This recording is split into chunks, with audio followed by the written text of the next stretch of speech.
مفتی عبدالرحمن عابد، Islamic scholar. نحمدہ ونصلی علی رسولہ الکریم، اما بعد۔ سب سے پہلے میں اپنے تمام سامعین حضرات کو رمضان کے عظیم، مبارک اور مقدس مہینے کی مبارکباد پیش کرتا ہوں، اور اللہ رب العالمین سے دعا کرتا ہوں کہ اللہ مالک الملک ہم سب کو رمضان المبارک کے اس عظیم اور مقدس مہینے کی برکتوں، رحمتوں، بخششوں اور جہنم سے آزادیوں سے اپنی جھولیاں بھرنے کی توفیق عطا فرمائے، اور ہمیں رمضان المبارک کے مہینے میں اپنی سابقہ کمیاں، کوتاہیاں، نافرمانیاں، گناہ، ان سے پکی اور سچی توبہ کرنے کی توفیق عطا فرمائے، اور اللہ رب العالمین اس رمضان المبارک کے مہینے کو ساری دنیا میں بسنے والے مسلمانوں کے لیے، تمام مسلمان ملکوں کے لیے، اس وقت جو دنیا میں وبا پھیلی ہوئی ہے اس سے نجات عطا فرمائے، اور سارے مسلمانوں کو سرخرو کر دے، اور مسلمانوں کو اللہ رب العالمین اس وبا کے ذریعے اللہ کی طرف پلٹنے کی، اسلام کی طرف پلٹنے کی اور اپنے رویوں کو بدلنے کی توفیق عطا فرمائے۔ ہم روزانہ اس لائیو پروگرام میں جو تلاوت قرآن مجید کی قرائے کرام کر رہے ہیں مساجد میں، عموماً ایک پارہ پڑھا جاتا ہے، تو اس ایک پارے میں سے صرف ایک مسئلہ، اس کی وضاحت بالاختصار انشاءاللہ الرحمن پیش کیا کریں گے۔ تو ایک آیت کی تشریح یا ایک مسئلے کی وضاحت، کیونکہ سارے پورے پارے کا خلاصہ وہ بہت مشکل ہے، ممکن نہیں ہے مختصر وقت میں۔ ہم چاہتے ہیں کہ کم از کم روزانہ ایک پارے سے ایک اہم مسئلہ سامعین کے سامنے رکھ دیں، تو انشاءاللہ الرحمن اگر ایک مسئلہ ہمیں سمجھ آ جائے گا تو انشاءاللہ الرحمن ہماری دنیا اور آخرت کی کامیابی کا ذریعہ بن سکتا ہے، آخرت میں جہنم سے نجات کا ذریعہ بن سکتا ہے۔ تو انشاءاللہ الرحمن اس ایک مسئلے کی، ایک آیت یا ایک مسئلے کی وضاحت کے بعد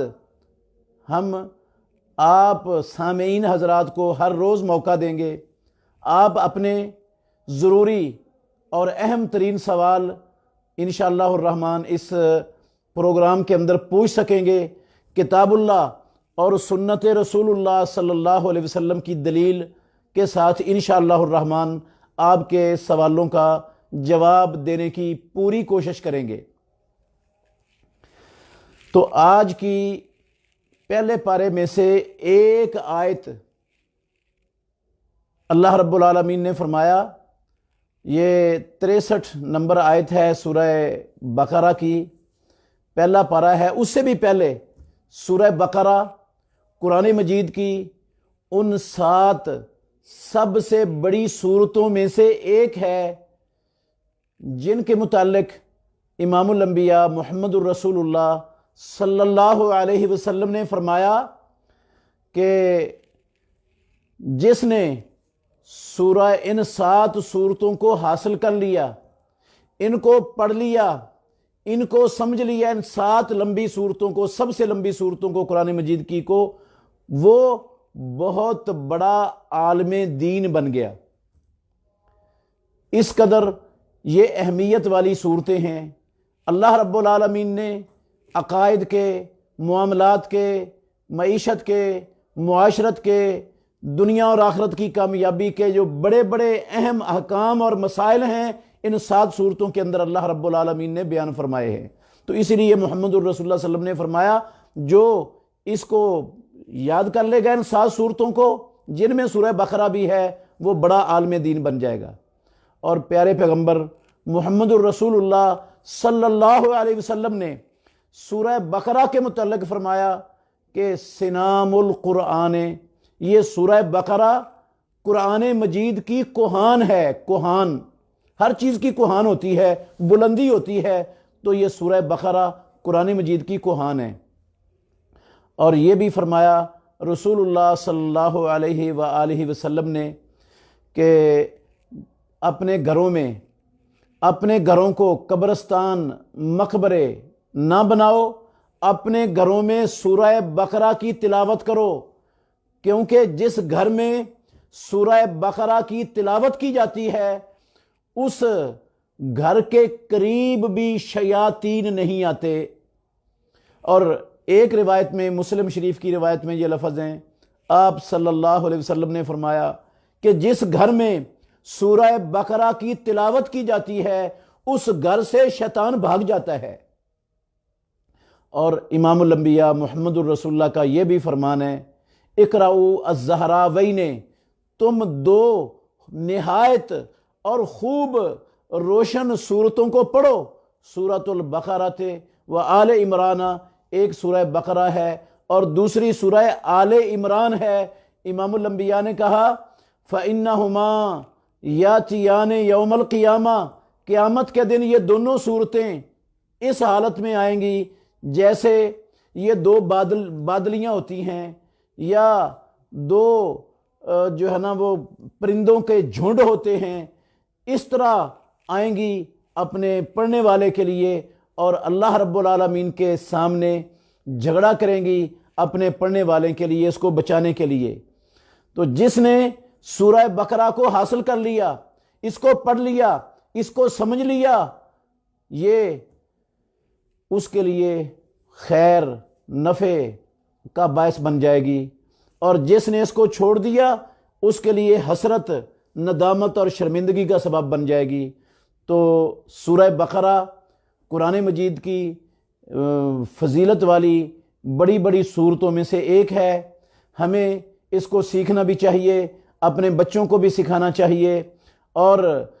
اس کو اپنے گھروں میں بھی پڑھتے رہنا چاہیے، اس کی تلاوت ہوتی رہنی چاہیے گھروں میں، خصوصاً وہ گھرانے اور وہ خاندان جو پریشان ہیں اپنے گھروں میں کہ ہمارے گھروں میں پڑے ہوئے کپڑے جل جاتے ہیں، ہمارے گھروں میں خون کے چھینٹے پڑ جاتے ہیں، ہمارے گھروں میں جو ہے نا وہ رات ڈر جاتے ہیں، بچے، خواتین ڈر جاتی ہیں، دورے پڑ جاتے ہیں۔ تو ایسے لوگوں کو مسلسل اپنے گھروں میں قرآن مجید کی سورہ بقرہ کی تلاوت کا اہتمام کرنا چاہیے۔ انشاءاللہ الرحمن ان ساری پریشانیوں سے، سارے شیاطین اور ان کی حرکتوں سے انشاءاللہ الرحمن آپ کا گھر محفوظ ہو جائے گا۔ تو اس سورت کے پہلے پارے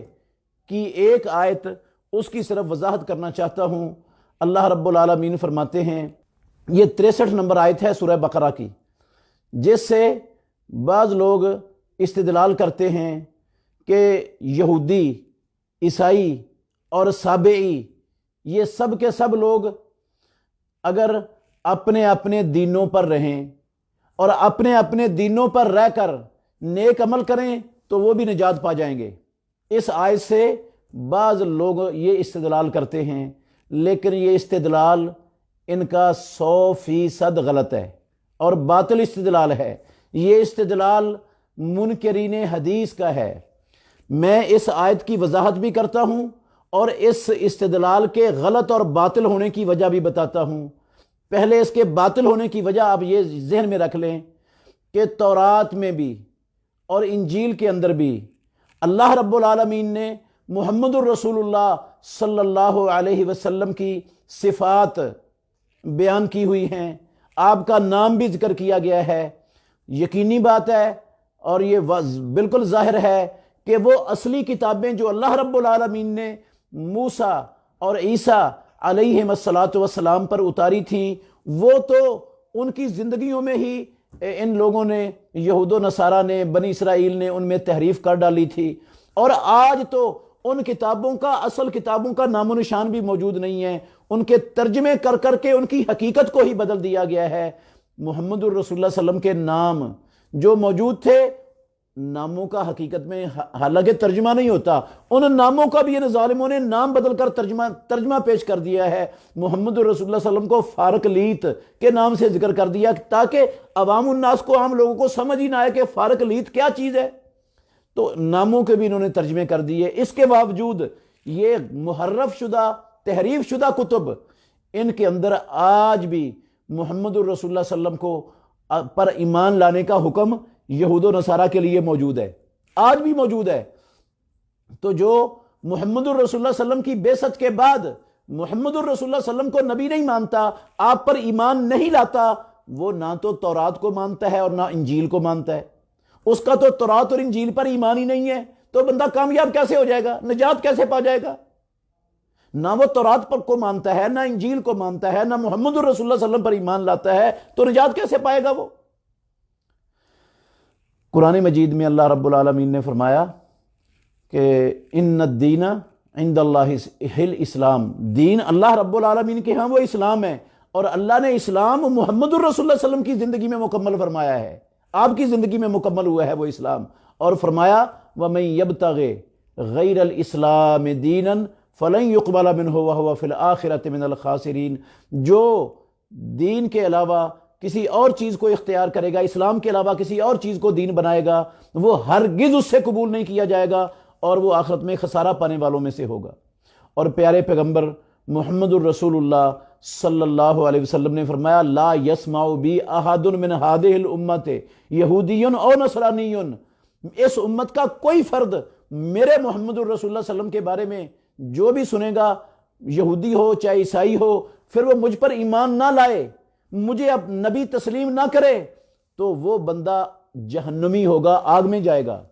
جو محمد الرسول اللہ صلی اللہ علیہ وسلم کا کلمہ نہیں پڑھتا، آپ پر ایمان نہیں لاتا، وہ جہنم کا ایندھن بنے گا۔ تو نجات نہیں ہو سکتی، یہودی وہ اپنے دین پر رہیں، عیسائی اپنے دین پر رہیں، اور نیک عمل کرتے رہیں اپنے دین پر، تو تب بھی وہ نجات نہیں پا سکتے، کیونکہ جب تک وہ محمد الرسول اللہ کو نبی نہیں مانتے، وہ اپنے دین کو بھی ماننے کے لیے ماننے والے نہیں ہیں، انہوں نے اپنے دین کو بھی نہیں مانا، تو نیک عمل کیسے ہو جائیں گے جو اپنے دین کو بھی نہیں مانتا؟ اصل میں اس آیت کا مطلب یہ ہے ان الذین آمنوا والذین ہادوا والنصارى والصابئین من آمن باللہ والیوم الآخر، یقیناً وہ لوگ جو ایمان لائے، اور جو یہودی ہوئے، اور جو عیسائی ہوئے، اور جو صابی بنے، یہ سب لوگ اللہ رب العالمین کہتے ہیں ان میں سے جو ایمان لے آیا، نیک عمل کیے، تو اس کو اللہ رب العالمین اس کا اجر دے گا، ان پر کوئی خوف نہیں ہوگا، کوئی غم نہیں ہوگا۔ یہ جو اللہ رب العالمین کا فرمان ہے، اصل میں نا اس کا سیاق و سباق آپ غور کریں گے تو آپ کو بات سمجھ آسانی سے آ جائے گی۔ سیاق و سباق اس کا یہ ہے کہ یہودیوں اور عیسائیوں کو، ان اہل کتاب کو، بنی اسرائیل کو، اللہ رب العالمین نے ان پر اپنے بے پناہ بے شمار احسانات کیے، جو اس پارے کے اندر بھی ذکر ہیں، پہلے پارے کے اندر بہت سارے احسانات اور انعامات کیے، لیکن انہوں نے اللہ رب العالمین کے انعامات اور احسانات کے بدلے میں اس کا شکر ادا کرنے کی بجائے ناشکری کی، اللہ کی نافرمانی کی، نبیوں کی تکذیب کی، جھٹلایا، اور اللہ کی کتابوں میں تحریف کی، اور سیدھی راہ سے ہٹ گئے، تو اللہ رب العالمین نے ان پر اپنا غضب، ان پر لعنت نازل فرمائی، مغضوب علیہ قرار دے دیا، اور قیامت تک ان پر اللہ رب العالمین نے اپنا غضب نازل کر دیا۔ اور اس آیت کو اللہ رب العالمین نے ان الذین آمنوا والذین ہادوا والنصارى والصابئین، اس آیت کو لا کر اللہ رب العالمین نے یہ بتلایا ہے کہ سارے اہل کتاب، سارے یہودی اور عیسائی وہ مغضوب علیہم نہیں ہیں، وہ اللہ کی لعنت اور غضب کے مستحق نہیں ہیں، سارے کے سارے جہنمی نہیں ہیں۔ ان میں سے جو محمد الرسول اللہ صلی اللہ علیہ وسلم کی بعثت سے قبل، اللہ کے آخری نبی کی بعثت سے قبل اپنے نبی پر ایمان لایا، نبی کی اطاعت کی، نبی کی دعوت کو کما حقہ تسلیم کیا، اور محمد الرسول اللہ صلی اللہ علیہ وسلم کی آمد سے پہلے اسی دین پر چلتا ہوا فوت ہو گیا، تو وہ یہودی اور عیسائی، وہ آخرت میں ان کو نجات ملے گی، وہ کامیاب ہو جائیں گے، ان پر کوئی خوف اور کوئی ڈر نہیں ہوگا۔ اور محمد الرسول اللہ صلی اللہ علیہ وسلم کی بعثت کے بعد اب محمد الرسول اللہ صلی اللہ علیہ وسلم کو نبی ماننے کے بغیر نجات کا سوال ہی پیدا نہیں ہوتا، چارہ ہی نہیں ہے، کیونکہ اس طرح اگر وہ ایمان نہیں لاتے محمد الرسول اللہ صلی اللہ علیہ وسلم پر، تو وہ اپنی کتابوں پر بھی ایمان لانے والے نہیں بنتے، اس لیے وہ اب امام الانبیاء کی بعثت کے بعد اس آیت کے مصداق نہیں بن سکے گے جب تک محمد الرسول اللہ پر ایمان نہیں لاتے۔ ہاں، جس طرح عبداللہ بن سلام رضی اللہ عنہ ایمان لائے، صہیب رومی رضی اللہ عنہ ایمان لائے، سلمان فارسی رضی اللہ عنہ ایمان لائے، کعب الاحبار رضی اللہ عنہ ایمان لائے، اور دوسرے صحابہ ایمان لائے، ہاں یہ محمد الرسول اللہ صلی اللہ علیہ وسلم کے اوپر ایمان لے آئے، اپنی کتابوں پر بھی ایمان تھا، نبیوں پر بھی ایمان تھا، امام الانبیاء کو بھی نبی مانا۔ یہ لوگ ہیں جن کے بارے میں اللہ نے کہا لا خوف علیہم ولا هم یحزنون۔ اللہ تعالی ہمیں سمجھنے کی اور عمل کرنے کی توفیق عطا فرمائے۔ بہترین صدقہ جاریہ حاصل کرنے کے لیے اس ویڈیو کو لائک، کمنٹ اور شیئر کرنا مت بھولیں۔